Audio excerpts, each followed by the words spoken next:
I'm going to invite, oh, you're going to stick with that. Hopefully you won't get any explosions. Invite Carla, Councillor Carla Thomas to come and respond to that. I suggested she didn't need to do a PowerPoint, and just to try and respond, which is really challenging and difficult to do, but I'm hoping that she feels energized and encouraged to find something to say from the perspective of the city region, so we can hear that tonight.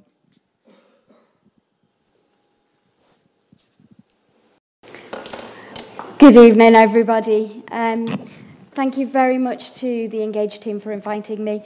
What an absolutely enthralling speech by Professor McCann.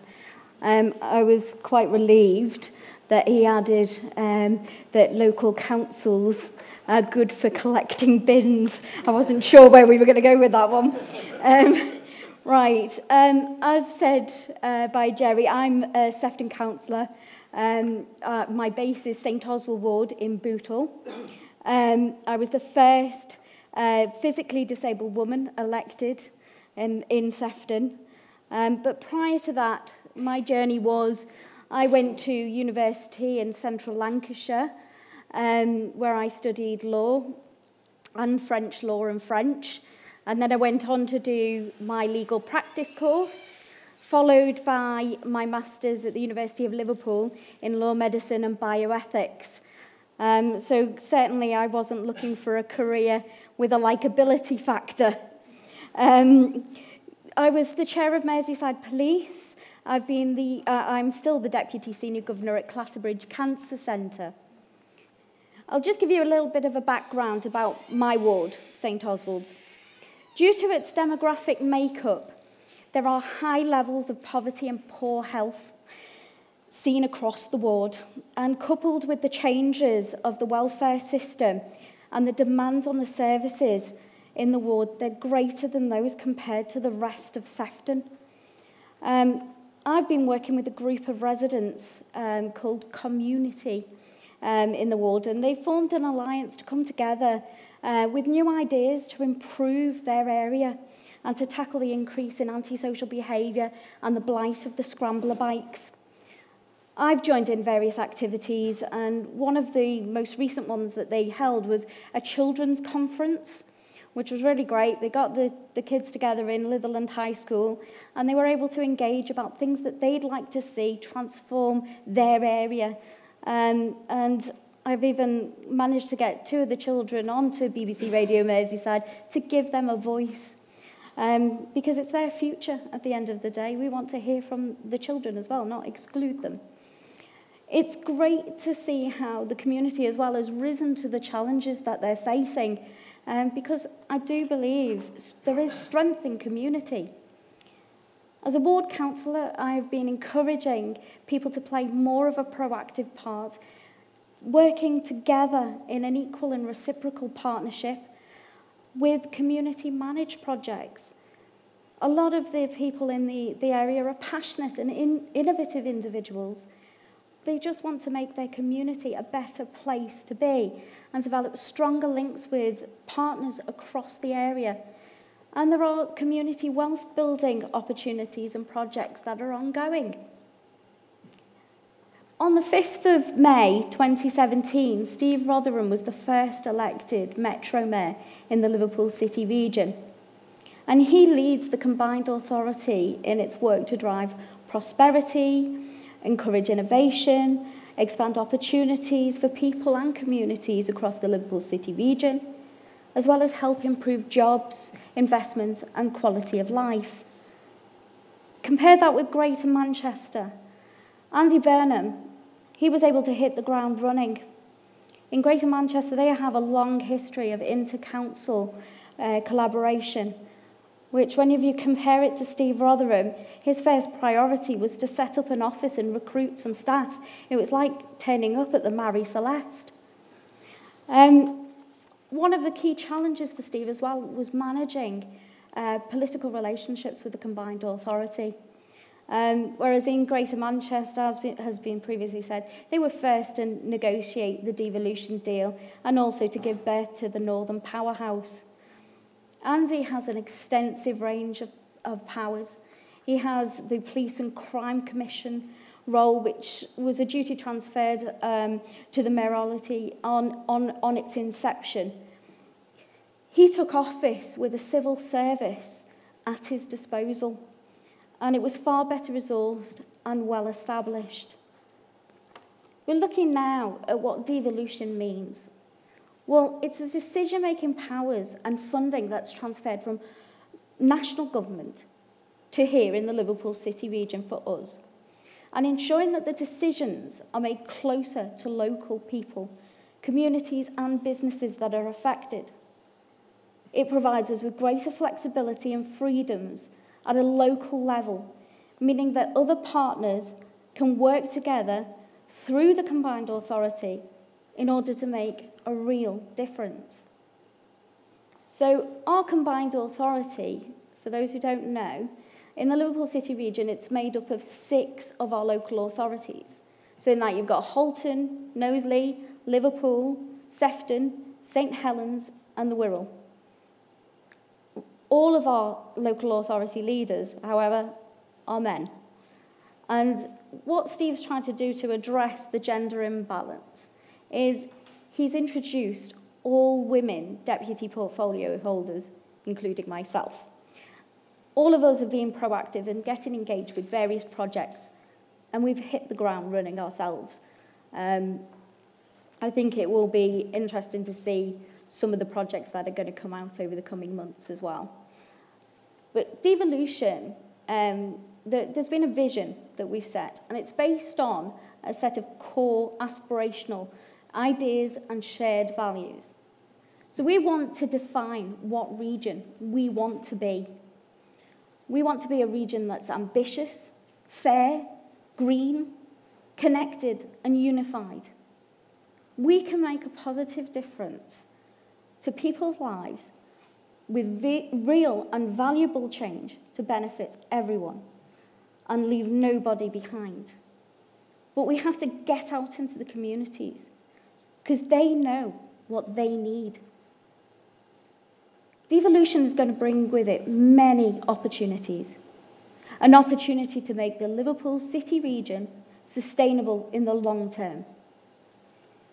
In November 2015, that's when the Liverpool City Region's devolution deal was secured.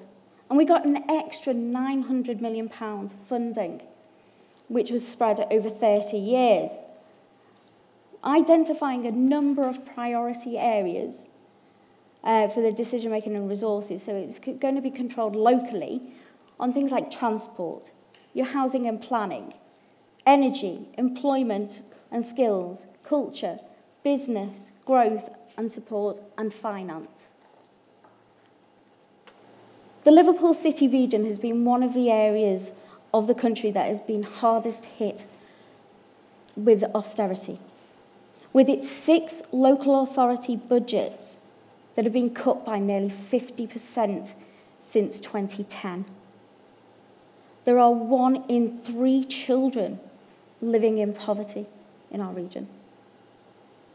And this emphasises the importance of why we set up the Fairness and Social Justice Advisory Board, which measures all of the combined authorities, services, policies and economic initiatives against its commitment to deliver a fairer and more equal city region. In May 2012, Liverpool residents elected a city mayor for a 4-year term and re-elected Joe Anderson in May 2016. Liverpool was the first major city outside of London to adopt the mayoral model. That was supposed to be a difference between an elected mayor and a council leader. And the key issue was having wider devolution powers. But with anything new, there's always teething problems and difficulties. But our focus is to work together to achieve a better outcome for the people across the Liverpool City Region who we represent. Steve has been pushing the government to give our Liverpool City Region a proper voice in the Brexit process. And obviously now we have the general election upon us. We don't know what's afoot. But he wanted to provide a safety net. So we set up a post-Brexit scheme. So it was going to be called the Brexit Resilience Fund. And that was to counter the negative impacts on Liverpool City Region businesses from crashing out. So it would give small, medium enterprises in the immediate aftermath of a no deal, 12 months of a loan to give them time to adapt so that they could find alternative finances. The University of Sussex said that crashing out without a deal would put 15,000 jobs at risk in the Northwest. The Westminster system is broken beyond repair. To get our country working again, I think there's an urgent need to take the power out of Westminster. We need a new, healthier politics that unifies people. We are living in turbulent times.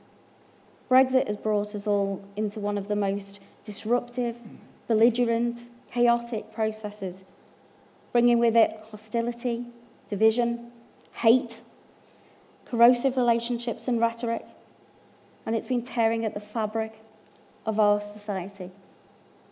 It's brought instability, uncertainty. So we need to rebuild the trust and confidence and respect. As I said, I'm the Deputy Senior Governor at Clatterbridge Cancer Centre, and they're building a new specialist hospital in Liverpool. They're expanding their oncology care to people across the Liverpool City region, and the building is due to be open in May 2020. But with Brexit, there are big concerns around clinical oncology. The most key issue is access to innovative treatment, medicine, and medical devices. There would be skilled staff shortages, which we're already seeing the impact of, including NHS clinical oncologist study, which showed that in the UK we are short of at least 184 clinical oncologists. And then you've got to consider people moving around the EU for cancer-related research and collaboration, which is obviously going to hit stumbling blocks in the event of a no-deal Brexit. But Liverpool, in the devolution process and Brexit, can be the driving force to deliver hope for an equal and fair society through listening, engaging, and working together. Inclusivity is the key. Liverpool City Centre is a thriving central business district, and it continues to grow and attract more jobs. We're a brand culture like no other. It's home of the Beatles and home of hope. We need somebody representing us who will abolish the negative and divisive attitudes and to pave the way for a new era of engagement, collaboration, cooperation, and unity in all our communities. We need to heal the divisions with shared vision and values for a better future for everyone. We need to connect with people at the grassroots level and embrace our diversity and our cultures and raise aspirations. In January 2018, I organised and hosted a fundraising event in the Shankly Hotel in Liverpool. And it was to raise funds for the Manchester bomb victims. But it wasn't just to raise funds. It was to unite two great cities, Manchester and Liverpool, and to champion the need for hope over fear, which is what I entitled the event.